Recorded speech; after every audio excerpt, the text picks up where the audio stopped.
So this articulates by itself, as It it were. does, yes, yeah. So if I just press this. Okay. Oh.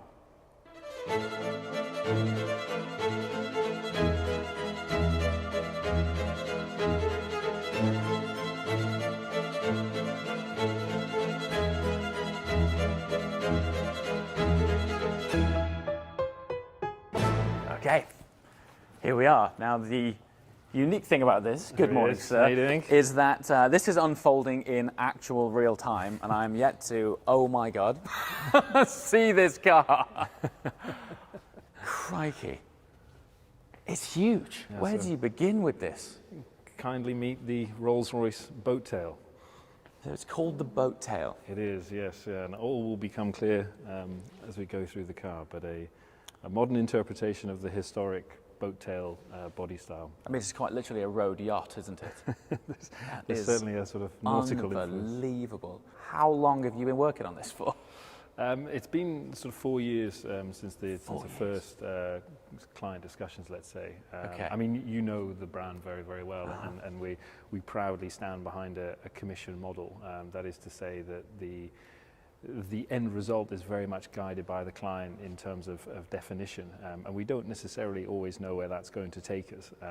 And in this instance, we have arrived at this as the conclusion of 4 years of work and 4 years of, I have to say, fantastic curation with some marvelous clients of ours. Did this start at a similar time to Sweptail, or did it come off the back of that project? It was, let's say, Sweptail somehow, I think, worked almost as a catalyst in the sense that Sweptail also equally born out of this notion that we work to a commission model.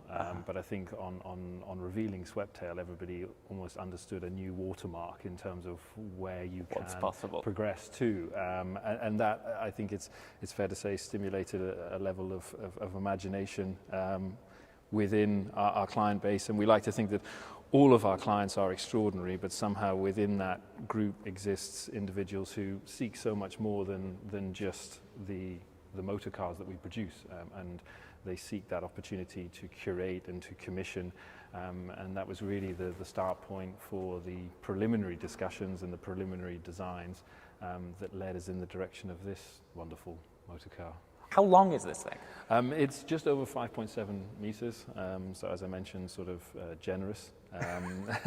But hopefully, as you can recognize, and it's something we really did labor over, is that it's really the proportion and the scale that does the talking. Mm-hmm. That's where this sort of sense of impact and almost demonstration of the kind of presence of the concept comes across. But the detailing, particularly the surface treatment, it's very reduced, it's pared back, it's simplified. We're very conscious, especially in this space, that cars are almost sort of defined by this metric of more is more. It's more differentiation, it's kind of hyper characterization, whereas we really wanted to exercise almost a newfound level of restraint. And you can see just the cleanliness of the surfaces, the purity of the lines, and also the fidelity of the form. I mean, remarkably, the car is all fashioned from sheet aluminium. It's hammer formed. Is it really? That allows us to do amazing things, things that we would never normally be allowed to achieve through industrialized techniques. So you can just see the general clarity of line and surface and precision. It's incredibly smooth, isn't it? It really is. Incredibly so. It really is. Unfortunately, a lot of modern design is littered with almost superfluous detail. Yes. And we really wanted to break away from that. And actually, I think you sit in front of the most progressive element to the overall concept, and that's of course the treatment of our iconic Pantheon grille. The first time ever, it's not this sort of appliqued trophy applied to the front of the car. It's really deconstructed into its component elements to inform not just the structure but the visual representation at the front of the car. The contrast color waterfalling over beautifully into the grille space itself, and even the atrium of our Pantheon grille is sort of softened to kind of lessen the formality. We very much want the car to be an owner-driver's concept, and I think it's the grille, especially the treatment of the grille, that really demonstrates that in a very clear way. when a client comes to you with this, why do you start with this? Because it seems like, so am I right in thinking, is everything about this bespoke from ground up? Absolutely, yes. So this isn't a shared chassis or anything like that? The chassis is derived from our aluminium architecture. And of course, as you can tell by way of the scale, it has a lot of similarities with the Phantom lineage. And there are some componentry, particularly on the interior, that is very obviously recognizable for good reason from the main portfolio. But the exterior form, as you can see it here, is completely unique. And every single body panel and a lot of the complexity that we'll get into, especially at the rear end, has all been designed and developed uniquely for this concept. For only 3 cars, which is, you know, wow, really, really astounding. I guess other than on Black Badge, I don't necessarily associate carbon fiber heavily with Rolls-Royce. To see this massive section here that's basically forged out of carbon is stunning. But for very good reasons, you know, it's actually for its structural rigidity, particularly in this rear area. It actually defines this whole upper structure of the rear of the car, and also then provides the basis for some of this complex movement. The pannier, we describe this area as almost the rear hosting area, and there's a lovely link also back to the personality of the clients, in the sense that we were very fortunate through the development process to spend quite a lot of time in their company, and they were just the most generous hosts. You know, they were just wonderful, wonderful people to spend time with, and we really felt that spirit should somehow live in the car, and almost that we always think, for me at least, Rolls-Royce, in terms of its sensibility, and I think it's a typically British quality, that it's there to serve. You know, it's there to very, very respectfully and very dutifully fulfill the requirements of its owner. And we wanted the car to almost host you here at the rear. So subtle touches, and again, credit to the phenomenal engineers that we worked with, where it's not simply kind of utilitarian provisioning. This really offers itself to you. So the butterfly mechanism, the lid that rotate towards center line, the fact that the panniers then create this inclination so they rotate up to a 15-degree angle, that subtle difference, just as if it's sort of offering itself to you. And even these beautiful picnic tables, you know, they rotate round, so they move from this sort of flush-fitted condition. Oh my good Lord, that is absolutely gorgeous, isn't it? It really is, and it's a beautiful thing to use. You know, it's lovely weighting, and again, just a real demonstration of ingenuity.